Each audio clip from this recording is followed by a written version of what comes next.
Welcome to the EOB Podcast, where we talk about the weekend box office and the new openings this week. I'm Benno, and joining me is Sen Dong. So, Sen, what can I say? Welcome back. Thanks. Good to be back. All right.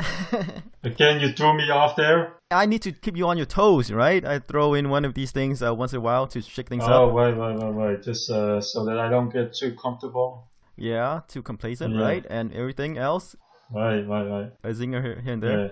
Okay, so we have just one new movie last weekend, and it is the third movie in the adaptation of the Dan Brown, the Da Vinci Code series, Inferno, starring Tom Hanks and directed by Ron Howard. Mhm. We made some predictions. We thought it was reasonable, but it proved that we were, kind of wrong and not quite there.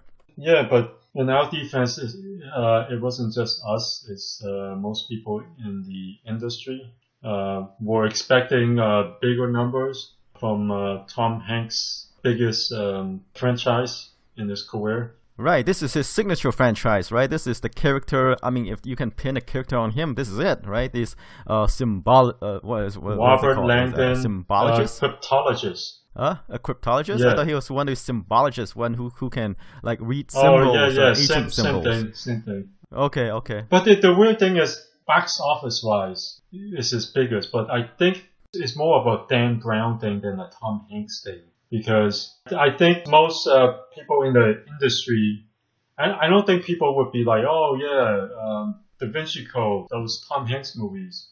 I think when people mention Tom Hanks, they'll probably think Forrest Gump. They'll probably think Philadelphia, or they'll probably think Sully, his signature. When Harry Met Sally, not When Harry Met Sally. I mean, what was it? He's Got Mail. No, You Got Mail. You Got Mail. Catch Me If You Can, more of his signature movies. Because the Dan Brown films that he did, give it to critics and people in the industry, they consider it subpar. It's probably the worst reviewed films in his well-reviewed filmography. Yeah, but hey, let's save some of that for when we get to this movie, in the box office. As you can probably tell by now, it didn't even make it to the top film. Right, it disappointed. Okay, let's talk about the top film. Coming in number one, it's Boo! A Madea Halloween. It put in an estimated, these are estimate figures, right? 16.7 million over the weekend. To repeat as the number one movie of the weekend, we thought, I guess everyone thought it would be Inferno. Right. But it's actually Boo. Yeah, everyone thought that it would be Inferno easily. But it disappointed. It didn't meet expectations. And so Boo! A Madea Halloween ended up exceeding expectations by, having a drop-off that's for these kind of films, relatively small. It only dropped off by 41.5%. So in 2 weeks, it has already grossed 52 million, which is already, I think, the average of how each film in this franchise usually does. And on a budget of just 20 million, it's going to be another huge moneymaker for Lionsgate and Tyler Perry. All right, and this looks like it's going to be one of the better performing Madea movies of the series. Yeah. The surprising thing is really the percentage drop off, right? We expect, like a huge drop off in the 50s, 60s, right? In the second weekend because, hey, it is a comedy that's targeted toward the African American audience, but it seems like it has a wider appeal than that. Yeah, and not just targeted towards the African American audience, but also part of the horror genre, which tends to experience steep drop-offs during the second weekend. So it has both of those going for it, and it still held on really well. Yes, mainly because of the second movie, Inferno. It put in 15 million. That's the estimate, but according to some box office reports, it could actually be 14. It could be even lower. Yeah, it will depend on how the numbers come out. Yeah, when the actual number comes in, right? Yeah. So 15 million is pretty bad, especially since Sully did so well and exceeded expectations. And I also like to point out, touch upon what you said earlier in our introduction that, you really can't place Tom Hanks in this franchise. Yeah. That speaks a lot about him being cast in this role. It's like people don't associate this series or this franchise with him. Yeah, and that's bad. Yeah, that's bad. And they don't associate it with a Ron Howard film either. Ron Howard is in a box office slump lately, but his films tend to be decently well reviewed. He's won an Oscar, and he has a decent number of Oscar-nominated films. He's a well-regarded director, and he's kind of on a box office slump lately with his last 3 or 4 films. And, Inferno is another one of his disappointments. Well, let's put this into context, right? It's a disappointment at the domestic box office. Yeah. Worldwide, it has already grossed 148 million. Which at a budget of just 75 million, it's already going to break even just based on theatrical. It has only opened overseas for, a couple of weeks. So it still has a ways to go. Right. 15 million opening here. Sure, as we said, this franchise is right now surviving on the strength of its, the overseas box office. Right. But what does this say about this franchise going forward? Are they going to make more? Yeah, that's the thing. It's going to be interesting to see where they go because they're still going to make money. They're still going to make a profit. But with such a steep drop off domestically, you wonder if they will still move forward with sequels because, the Divergent series, they're going direct to video now. Like the 4th film, they're going direct to streaming. I would also like to point out that the Divergent series is anchored by, your star, Shailene Woodley. Right. All right, you can have your laugh now until the next big hit comes out. Well, I have to rub it in, You gotta kick me while I'm down. Right. She might break out one of these days, and I wouldn't be able to do it any longer. But hey. Okay, sure, go ahead. But yeah, okay. Right, so, with this much, it's going to be hard to say because, it's already doing really well, pretty well overseas, and it's going to be profitable because of its relatively low budget. But it's going to be such a huge disappointment domestically that I don't think Tom Hanks or Ron Howard will go direct to video. Nope. It's hard to say. I think they might eventually do more of these and just replace everyone because it's still going to be a profitable film franchise. Right. Look, they already lowered the budget to 75 million, right? And if they lower any more, I don't think Ron Howard or Tom Hanks will want to cut their fees, right? It's not like they need to make this movie or, it's something that they, like a passion project where they say, okay, you can keep, all the fees. Here's the thing. I can take a lower salary. They're all doing it for the money because, this is both of their, this is a huge franchise for both of them, even though experiencing a steep decline and even though most people don't associate them with this franchise, this is more on the strength of the brand, Dan Brown brand than anything. Right, but what I'm saying is that if they lower the budget even more, right? It's going to be even more. It's going to be even more profitable. Well, yeah, that's true, but I don't see them taking less. True. To make another, this what I'm saying is, and if they want to keep their fees, right? I don't think they have anything left over. Right. To make the movie. Right. The second film was budgeted at 150 million, so they already slashed the budget by half. But they were able to do that because both Tom Hanks and Ron Howard were on the downslide of their careers. So that's why they were able to do it. But now, Ron Howard is still on the downslide, but Tom Hanks is kind of on the upswing of things with, Sully. But then this probably pulls him back down a little bit. But I see this franchise going direct to video. I see them basically replacing everyone and just doing a $30 or $40 million budgeted sequel. In profit terms, it's still going to be a profitable film. Right, it is. I think it's because the budget right now. It's 75 million. It's decent, right? Performance, but the domestic take, it's pretty much gone, right? The domestic box office. Right? There's no demand here for this series anymore. And it looks like it's gonna probably experience a steep drop off next weekend, and it'll be lucky to make 30 million.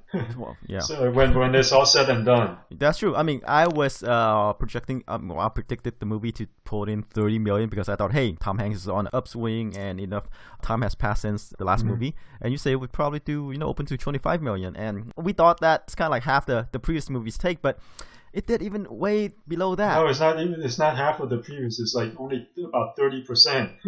Right. Still, I'm just rough math. Rough math here.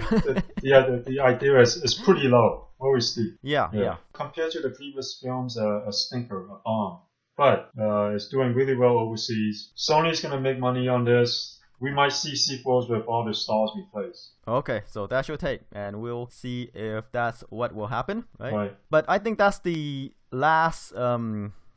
That's the latest Dan Brown book, right? Yeah. They Inferno? skipped the last symbol. So I could see them going back to make that one and making it direct to video because it's still a valuable property. Well, maybe not direct to video. Maybe, like as you say, replace everybody, make it for cheap.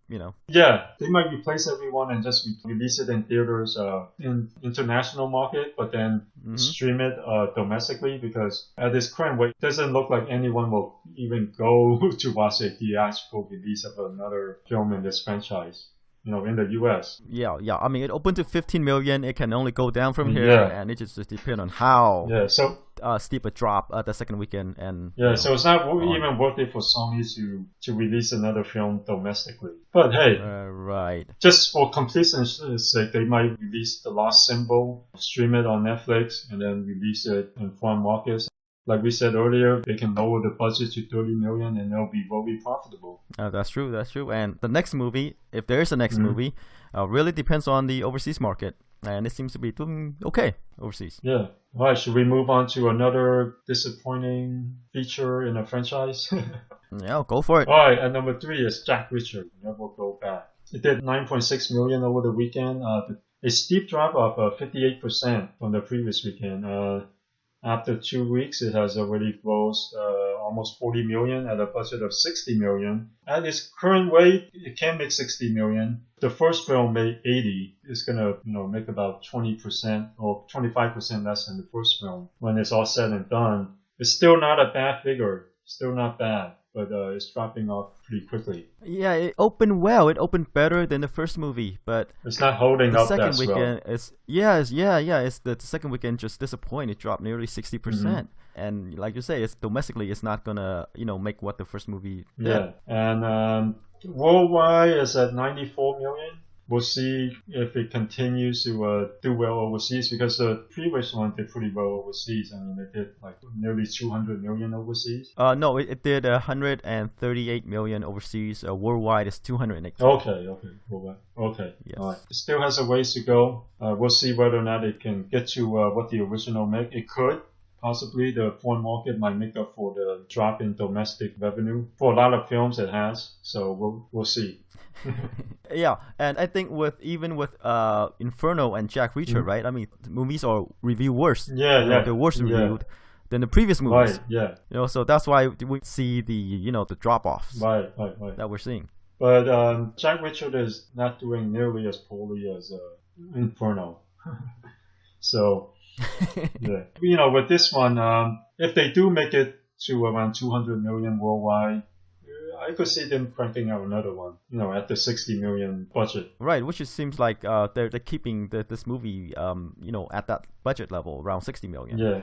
And, I guess they can crank out these movies indefinitely, because I think there are a lot of books in this, franchise. Yeah, although we'll have to see how much this franchise continues to evolve. Because it looks like it's already going to evolve by 25%. So there might be only enough interest for another one more, and that might be it. One more, okay. Let's move on to the next film on our list, and that is another thriller, The Accountant, with Ben Affleck. It did 8.5 million over the weekend. The drop off is pretty good, 38%. And the film has already did 61 million domestically at a budget of 44 million. Worldwide is at 82 million. Not bad at a budget of 44 million. It's already breaking even domestically. So, and it's still holding up well and still going strong. I think the movie benefited from this title, The Accountant. It sounds like one of those John Grisham novels. Yeah, that's true. But I don't remember. At least I don't remember the last John Grisham movie to his screen, but it's always the something, right? Yeah. The Accountant. Yeah, it does sound like a John Grisham novel. Although you think they would release this during tax time, make it more exciting. They don't want to scare him. Yeah. People are already dodging taxes left and right. People are already afraid of taxes. Yeah. Right, up their anxiety some more. Okay, how about we move on to the next movie on the list. Number 5 is Ouija, Origin of Evil. It's kind of like a prequel to the Ouija movie, which I think did really well. Yeah. and so it spawned a sequel, which is even better reviewed. Yeah. I mean, it has like 80% on Rotten Tomatoes. Right. So, which is pretty good for horror movie. Yeah. Very good. Yeah, very good for a horror movie. Yep. So it pulled in about 7 million over the weekend. The drop off is not that bad. Yeah. For about 50%. Yeah, because the first film, I remember the first one, the drop off was huge. It's like in the 60 to 70% range. So this one maybe because of how Halloween's coming up, maybe because the reviews were all significantly better, so it's not dropping off as fully. Holding on a little bit better. At a budget of 9 million, it has already did 25 million, so it's already a hit. We'll see if we can reach the first film's 50 million. The first film did about 50 million total, I think. Need to check on that. So the first movie, did 50 million domestic, worldwide 103. Oh, okay. Yeah, this could do around 40 to 50 if it continues to hold up well. Wait. Check this out. Yeah.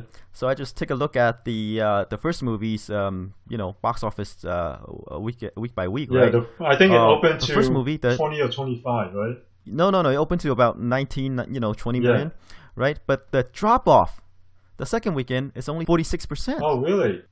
Yeah. And then the third weekend, the drop off is 45%. That kind of held up decently well then. All right. So we're seeing the same thing with the second movie here. Is that it's holding up at the box office. Yeah. So it might not quite get to 50 million, and it'll probably get to maybe 40 million. But that's still pretty good for this franchise because it's the budget's so low. Yeah, about 10 million. Yeah. So we might see more. We'll probably see more. We will see more. Will see more. It's not. We might. We will. We will see more. Pretty impressive for a board game. Yeah. And then the final movie, Ouija in Space. Oh yeah, of course. Then they go they'll send a board game out to astronauts. That might just end the whole thing. Did they make another Jason movie after he went to space? He went direct to video? I don't remember, but I think they might have. Oh, all right. Oh, yeah. Here it is. There are more. Oh, there are more? Afterwards. Okay, all right. Wait, there's Jason X is the one he went into space, yeah, right? Yeah. Then there's Freddy vs. Jason, which is 2003, directed by Ronnie Yu. Oh, okay, all right, okay. First they go to space and then they start making the versus movies. So we might see a Ouija versus another board game. Right. Candyland. Yeah. They're making a Candyland movie. But I think, they rebooted Friday the 13th in 2009. Ah, okay, that's right. And that did pretty well. Okay, we got it. So there's going to be Ouija in space, and then there's going to be Ouija versus another board game, and then they're going to reboot it. Right. It's going to be Ouija X, Ouija versus Candyland, maybe. Yeah. And then just Ouija again, except, reboot. Yes. Got it. We plan out the movies down the line for them. All right. Okay. We did some free consulting work for Universal. Okay. Right. Let's move on to number 6, which is The Girl on the Train.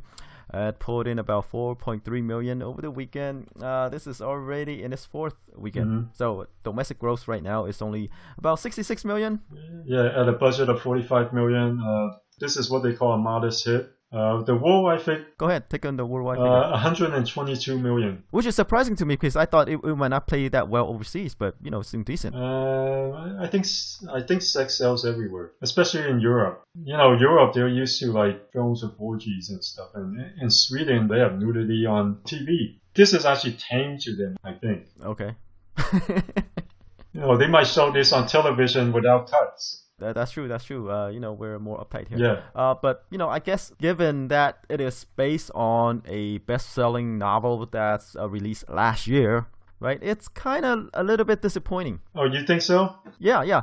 Because when you have that much of awareness, it normally does better. But this is kind of okay, I feel. I disagree. I think this is what they call a modest hit. It is rated R, and rated R films, with the exception of Deadpool, tend not to do as well as your mainstream PG-13. And again, we're not quite sure how big this novel is. Is it like a Dan Brown novel that sells 200 million worldwide, or is it a hit in the sense that it sold a couple million? But regardless, with a budget of only 45 million and a worldwide take of 122 million, this is a pretty solid hit. Okay, I'll give it to you. I'll give that to you because, like you say, it was a best-selling quote-unquote novel. We don't know how many. it's on one of these lists, and I think it's because it might not be that widespread yet because it's only released last year. Could be. Right? It was released last year, and then it might not have disseminated that far and wide. Sure. It looks like you'll probably get to 70, 75 million or even 80 million, depending on how well it continues to hold up.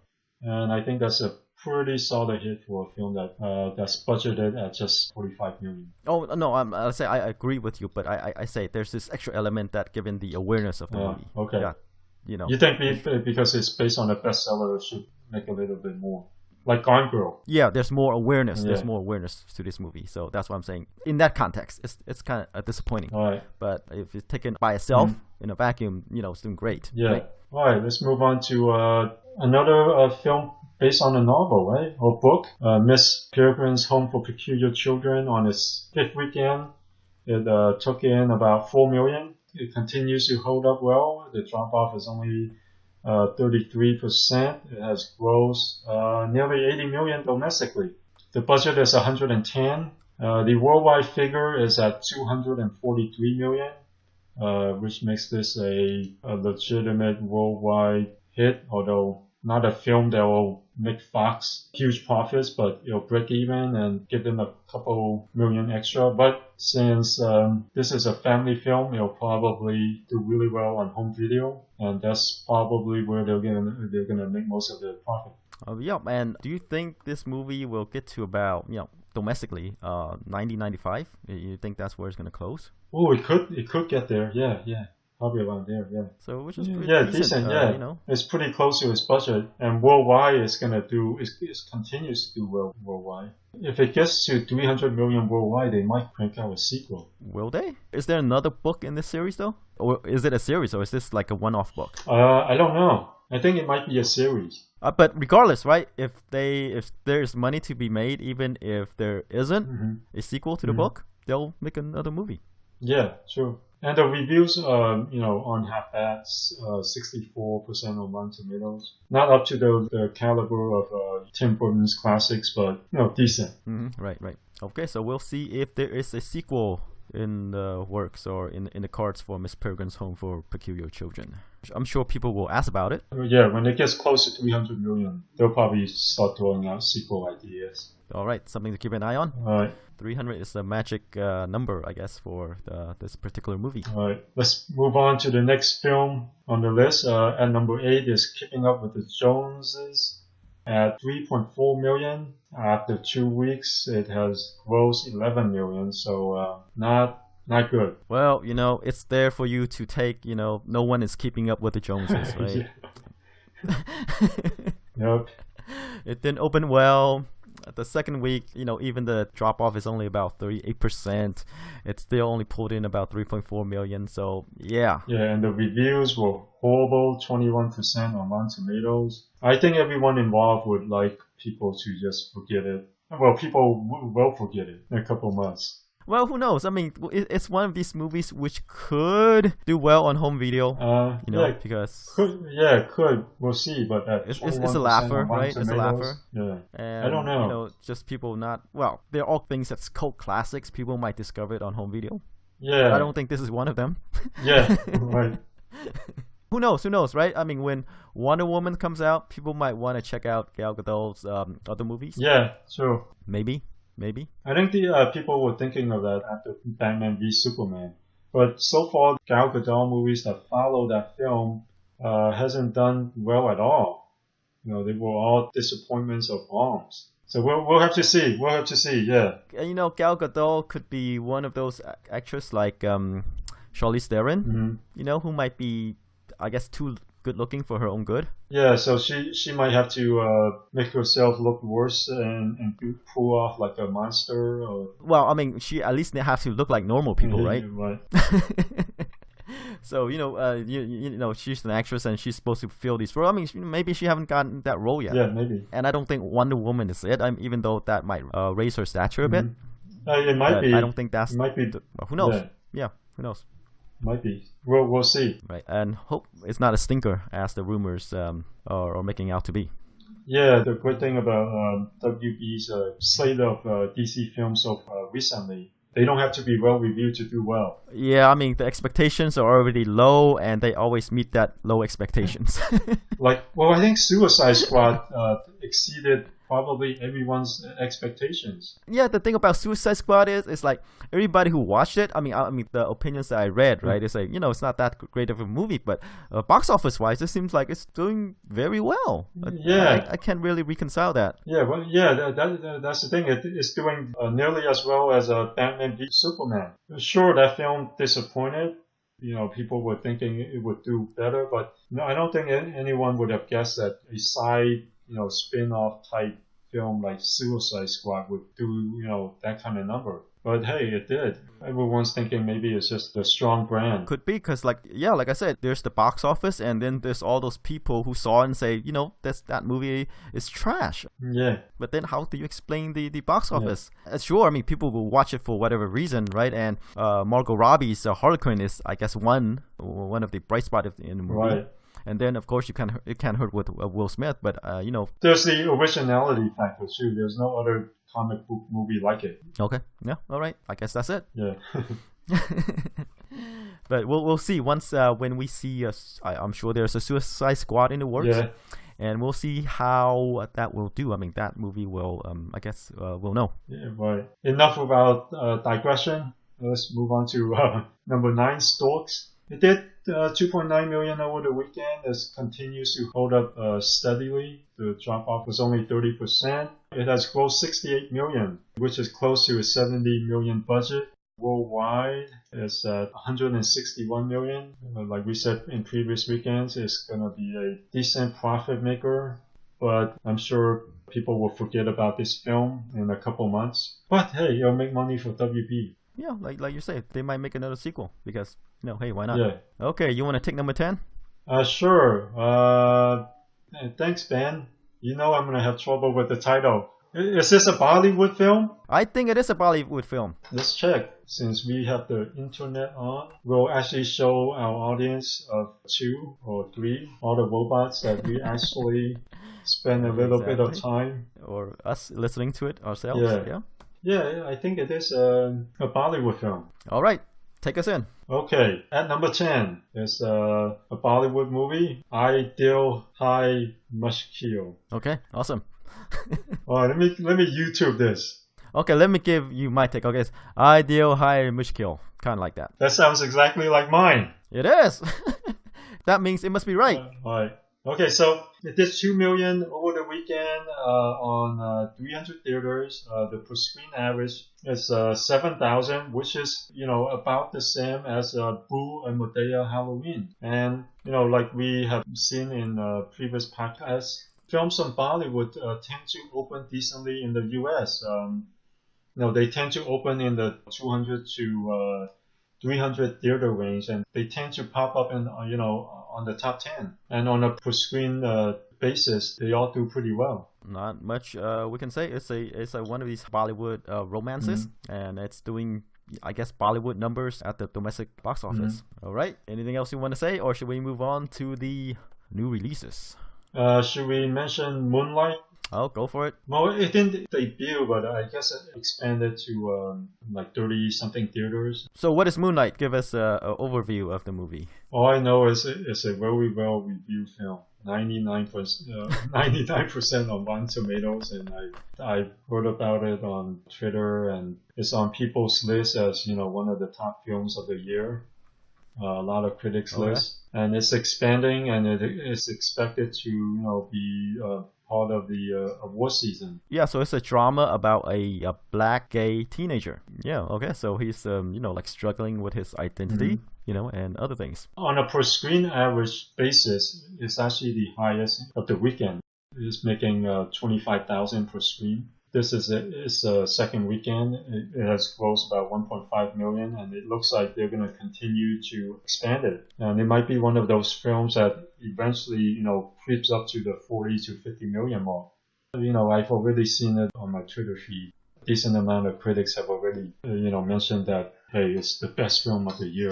It's that caliber of a film. Okay, so we will see how this movie will do. It's being released by A24. The outfit that's by Megan. Who's the guy in Oracle? Oh, you mean the CEO? Yeah. Larry Ellison. Okay, Megan Ellison. Okay. Right, yeah. She's the daughter of that CEO of Oracle. So she heads A24. And, they release some interesting stuff, award winners, award contenders, actually. And this movie seems like one of them. Whether it will reach that level box office wise, or it's already well reviewed. I mean, people are getting out the word that this is a movie to watch, but we'll see how that translates at the box office. Yeah, they're doing a platform release, and so we'll see how wide it gets.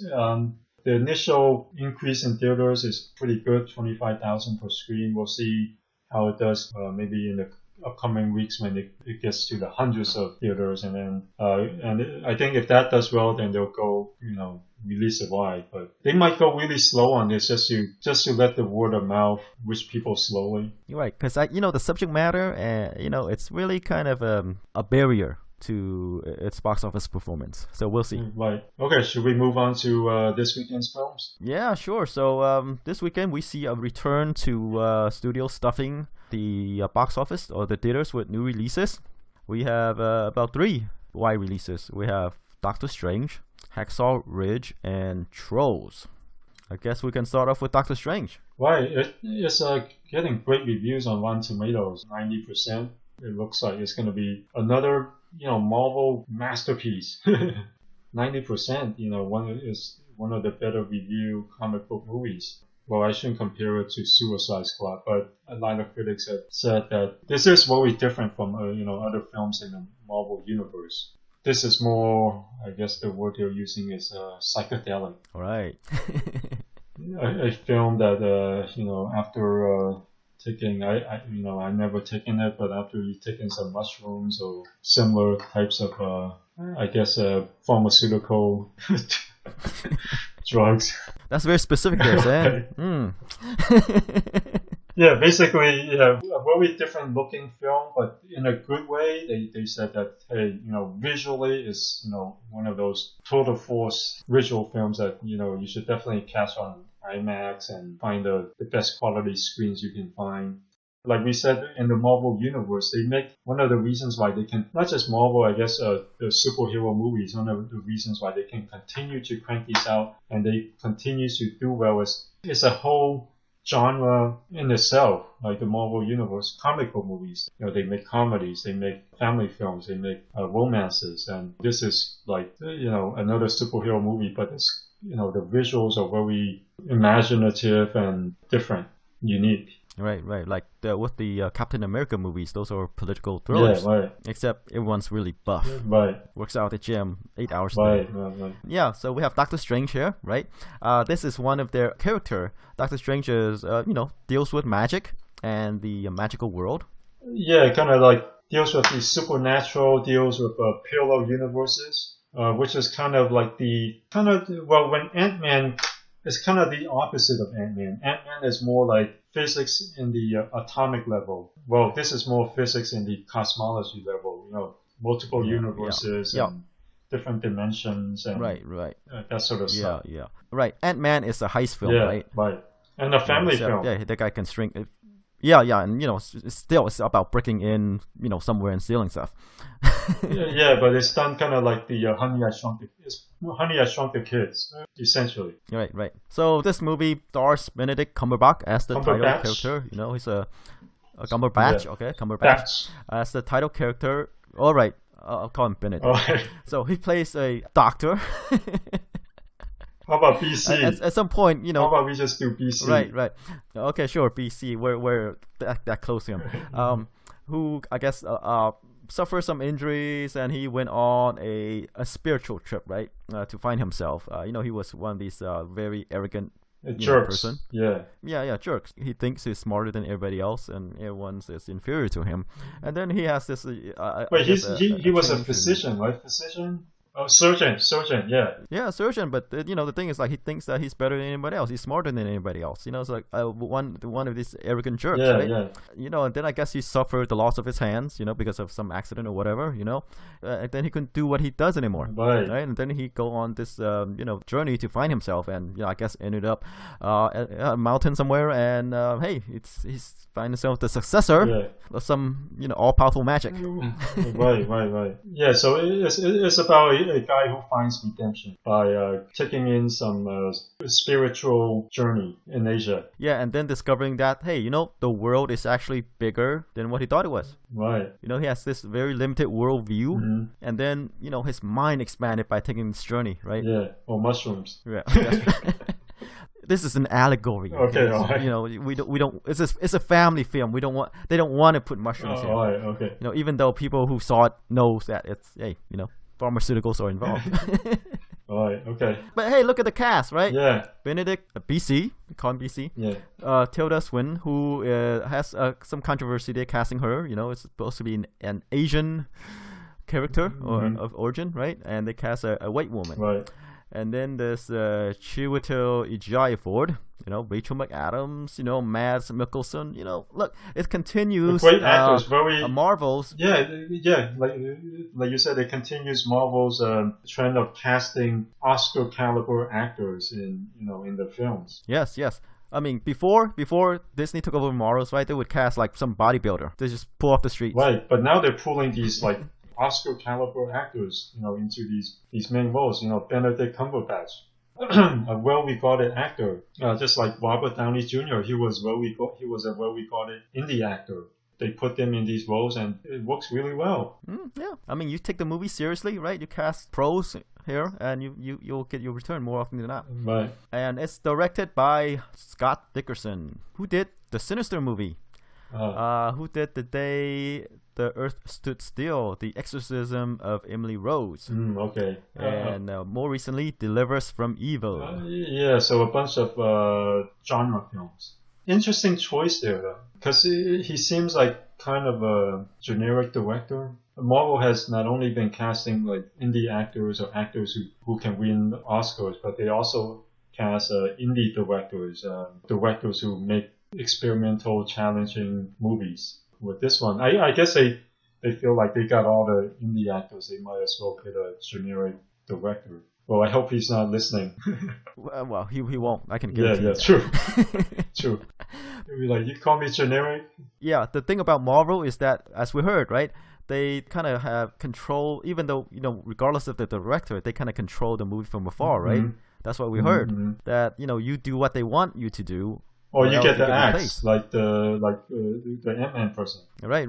There's like creative differences, and the director goes, and they replace you with another person who will follow what they want. Right.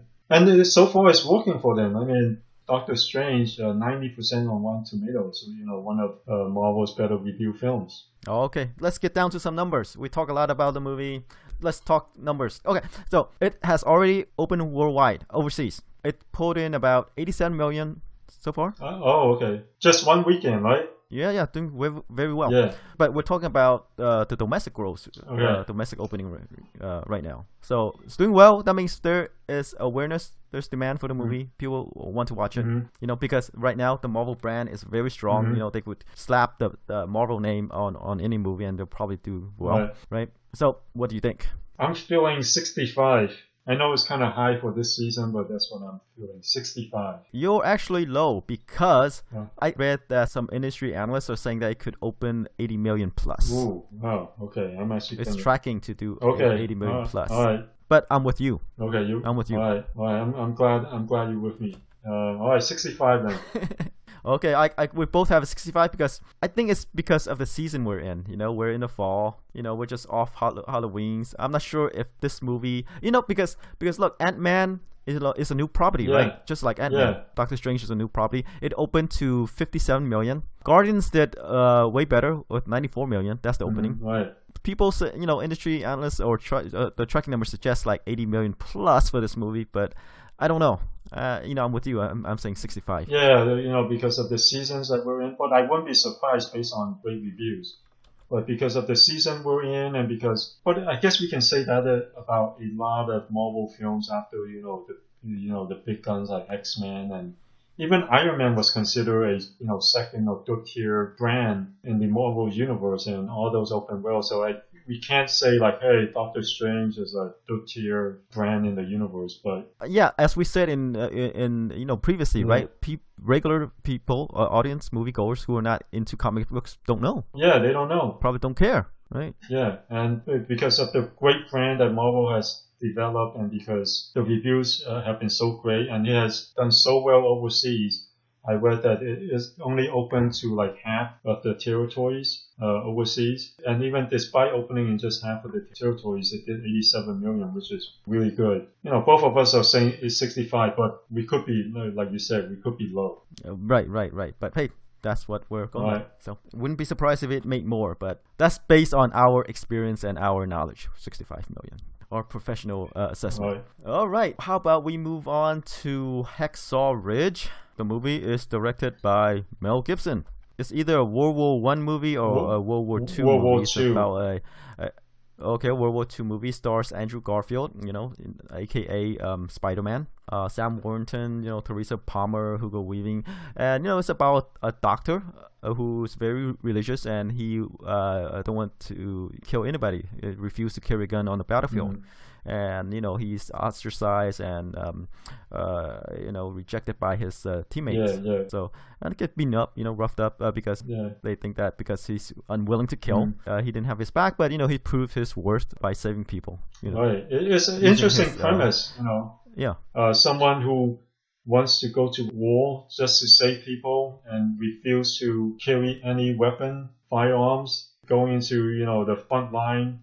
And with the sole purpose of just saving people. Instead of killing, right? It's a very unique, interesting premise, something we haven't seen before in these kind of movies. And it's getting great reviews, and it could be, so far, 93% on Rotten Tomatoes with 27 reviews. A lot of people are saying, hey, you might not like Mel Gibson, but he's made a really good film. Okay, Hacksaw Ridge is really a faith-based film without being advertised as such. That's true. And this movie could do really well, or it could do very poorly. Right. Which side you think this movie will fall? I don't know, because, Andrew Garfield, outside of the Spider-Man film, isn't a huge draw at the box office. And this isn't a very mainstream film.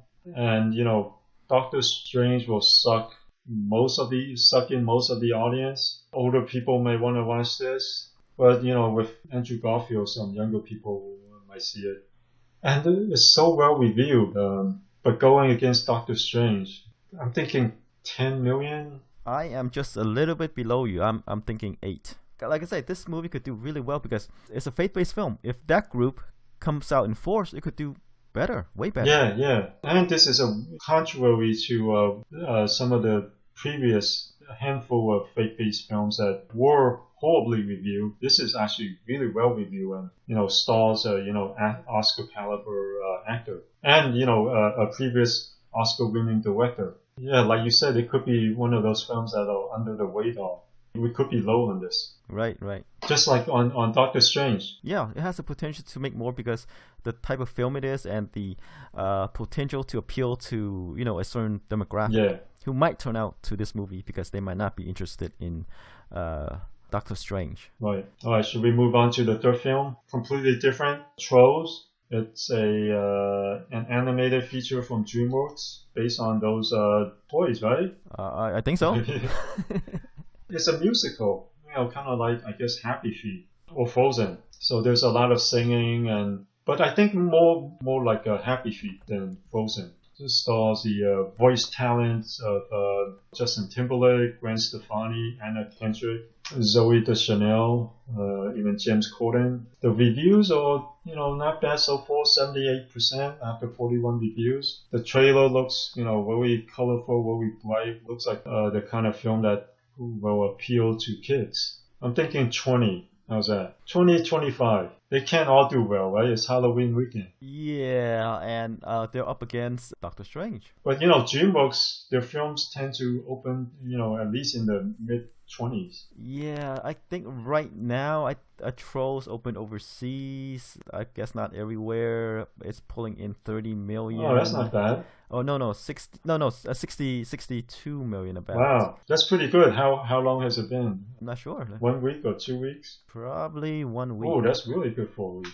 I don't know. You say 20 to 25? Yeah, but the thing is, there's already Doctor Strange and Trolls, and sure they're hitting at different demographics, but are there that many people going out to the movies this weekend? Yeah, and they are appealing to the family audience. Actually, I'm gonna go lower than you. I'm gonna probably do 15. This is the one that we differ on. So we'll see who's right. You're going 15, I'm going 20 to 25. And also because if Doctor Strange, if our projection is low, I mean it could pull even more from the new releases. Right, and parents like us might go and watch Doctor Strange and take the kids next weekend. Who knows? Right. And we don't know what sort of natural disaster will appear. Some hurricane. Because we are in the season. Oh, okay. Right. Who knows? Well, but then if there's a choice between Doctor Strange and Trolls, as parents, we probably end up going to Trolls because nagging kids. Yeah, we'll see how well the brand holds up with the Troll toys. Right. Although my kids did ask me about the film now, so they are aware of it. Okay. So we'll see. We'll see how big Doctor Strange is. Both of us, like we said, are kind of low, 65. The industry's projecting in the mid-80s. We differ on Trolls. I'm thinking 20 to 25. You're thinking 15. Hacksaw Ridge, we're around, 8 to 10 million, right? Yeah, we're pretty close. Well, Hacksaw Ridge could do really well. Could be one of those under the radar films because of the faith-based audience, which is always dependable. Right. And we will see how far Inferno drops. Ah, yes. What level? Yeah, what level? Yeah. I'm surprised you didn't pull out a joke there. Right. It takes time for us to warm up. All right. See you next week.